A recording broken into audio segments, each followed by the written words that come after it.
Okay, सो हमने कल पढ़ा था कि अगर वो हेल्पिंग वर्ब से क्वेश्चन शुरू होता है तो वहाँ पे इफ़ लगाते हैं, ठीक है, कंजक्शन की जगह पे दैट नहीं आता।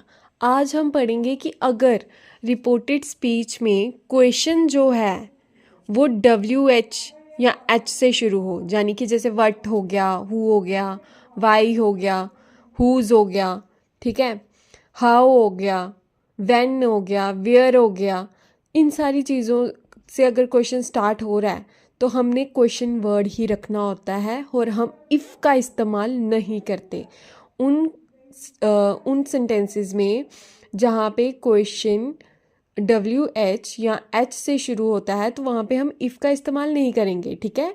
जैसे यहाँ पे she said to me where do you live, question where से WH से शुरू है, वेयर है, तो यहाँ पे as usual she asked me, said to है मतलब पास्ट में है, यानी कि टेंस चेंज होगा तो वेयर का वेयर ही आ जाएगा। ये कौन सा है, सिंपल प्रेजेंट में है, वेयर डू जो है वो सिंपल प्रेजेंट में लगता है, तो यहाँ पे क्या आएगा, सिंपल प्रेजेंट किस में चेंज होता है, सिंपल पास्ट में। हम डिड नहीं लगाएंगे इसकी जगह, क्यों, क्योंकि हमने क्या बोला था कल कि जब डायरेक्ट स्पीच होती है तो वो क्वेश्चन में हो सकती है, लेकिन इनडायरेक्ट स्पीच में हमने क्वेश्चन में कन्वर्ट नहीं करना है उसको, फिर से उसको एजर्टिव सेंटेंस में करना है। इसलिए हम सिंपल पास्ट में क्या यूज़ करते हैं, जो वर्ब की सेकंड फॉर्म यूज़ करते हैं। तो हमने क्या लिखा, वेयर, यू सेकंड पर्सन है, सेकंड पर्सन ऑब्जेक्ट में चेंज होता है तो आई आ गया, ठीक है। लिव का हमने क्या बोला, लिव सिंपल प्रेजेंट में है तो सिंपल पास्ट में चेंज होगा तो किस में होगा, लिव्ड, ठीक है। ये था क्वेश्चन मार्क क्वेश्चन वाली वीडियोस में। उसके बाद आ जाती हैं इम्पेरेटिव सेंटेंसेस। इम्पेरेटिव सेंटेंसेस वो होते हैं जहाँ पे हम कभी किसी से रिक्वेस्ट कर रहे हैं या फिर ऑर्डर कर रहे हैं या फिर कमांड दे रहे हैं किसी को, तो उन केसेस में हमें सेंटेंस अच्छे से पढ़ना है कि ऑर्डर दे रहे हैं, कमांड दे रहे हैं या कोई रिक्वेस्ट कर रहे हैं, खुद से मतलब अपनी मर्ज़ी से कुछ भी नहीं लगा देना है, ठीक है, नहीं तो टोल्ड ही यूज़ होगा, ठीक है।